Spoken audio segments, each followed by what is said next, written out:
everyone! Kain pa tayo! Masarap pa ang niluto ko ngayon kasi nagkaroon ako ng free na magluto at maglagay ng kahit anong ingredients na gusto ko. Meron tayong organic soft drinks. Marami akong dalang prutas and meron pa akong dalang pomegranate. Pero mamaya na lunch muna tayo.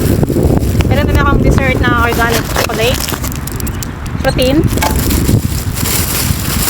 Kain po. Ang aking ulam ay ang niluto ko kahapon na ginisang beef. May gulay siya, may kalabasa. So, masarap siya. Mamaya, tinanay na ng hangin. Tinanay na ng hangin. Thank you, Lord. I have 2 spoons. Dalawa pala to? Okay. Kain to guys, and then mayroon pa akong, syempre hindi nawawala ang eggs. Kailangan natin kumain ng itlog araw-araw. Thank you Lord for everything. Nag-thank you na po ako kanina. Kain na. Kain na tayo bago maglakad-lakad na naman. Thank you Jesus.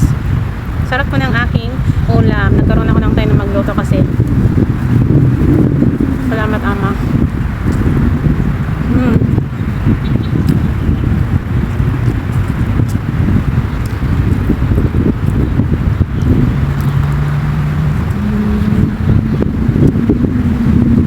Ganito tayo kasi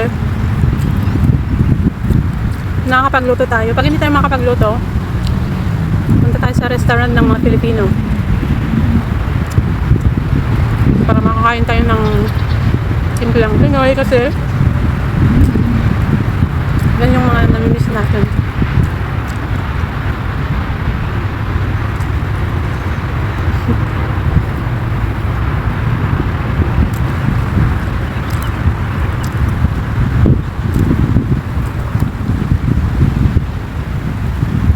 Gustuhan ko kasi itong meat na niluto kasi hindi siya hindi siya yung makapal na matiba na mataba.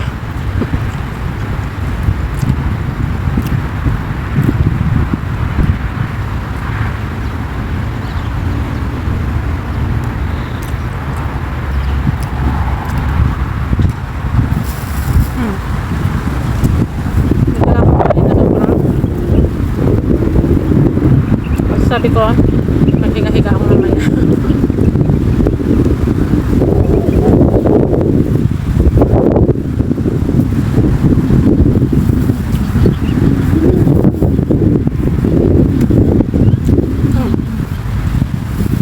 Ano nangyari sa phone ko? Dumidilim siya. Ano ba? Sira ng mga phone. Wala na tayong pambili. Ito yata ang dahilan eh. Yung ano ng arrival ko.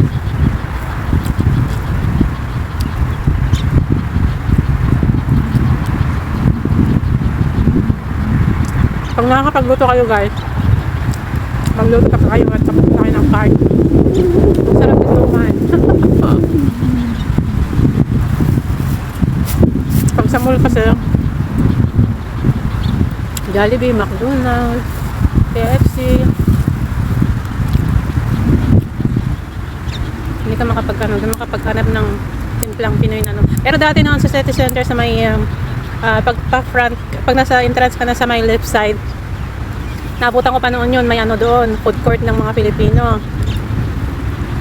Simplang Pinoy. Siguro 4 years ko na dito noon nawala siya guys. 6 years nang wala, sayang. Wala lang kasing kantahan. Nagsipesto sila sa souk, sa Alsad, sa mga dun sa Almansura, mga ganyan. Wala na sila. Ako dahil mahilig akong kumanta kahit hindi ako magaling dito, ako sa souk nagpupunta. Pero sa Alsad, nagpunta na kami noon nung medyo baguhan pa ako dito na wala pang Jollibee sa mall noon. Pupunta kami ng makapag-Jollibee lang.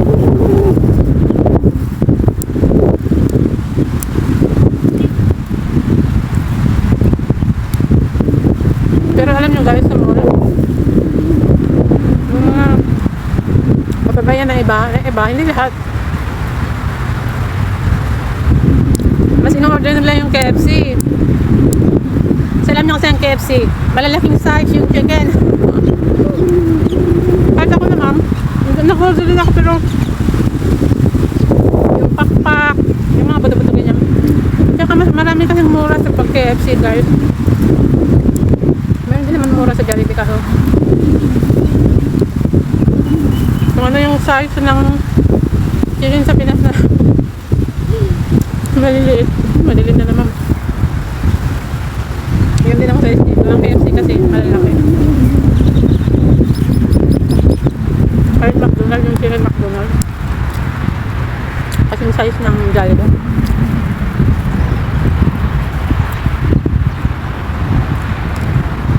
Malakas ang KFC dati dito. Nung wala pang wala ang Israel and Palestine.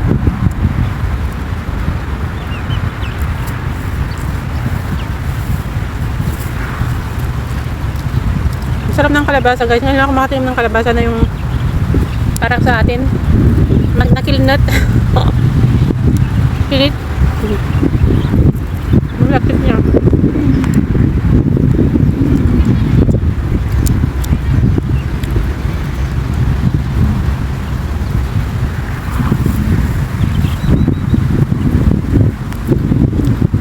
Iwan ko ng maliliit na ano yung meat. Parang kaninang baboy. Ganyan.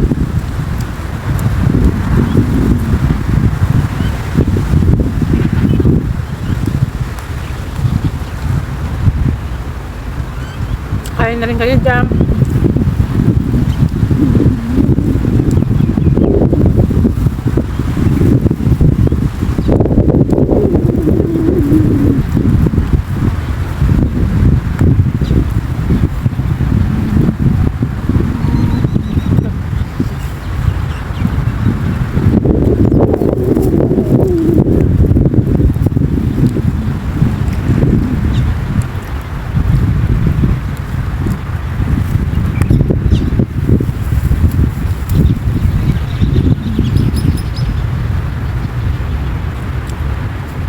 Nagulunan ako.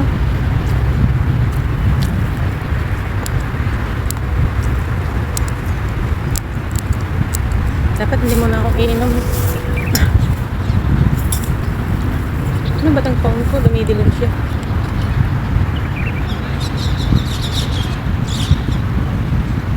Kunti-kunti lang muna.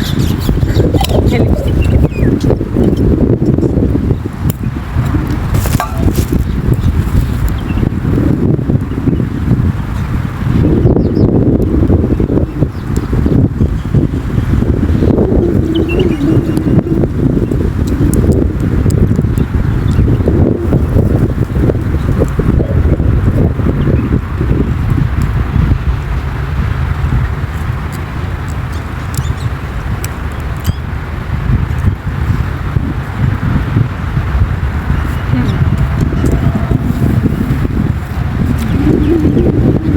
Bakasyon yung binata at dalaga.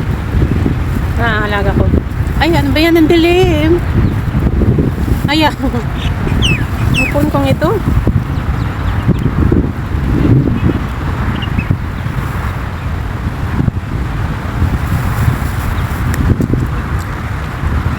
So, yung mag-asawa naman yung kasama ko ngayon.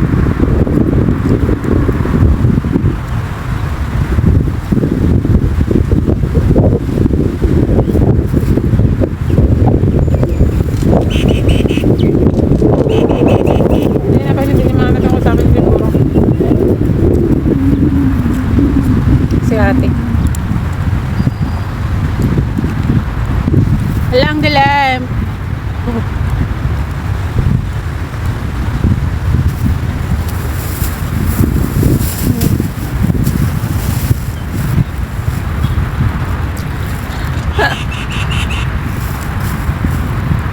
Dilim ah.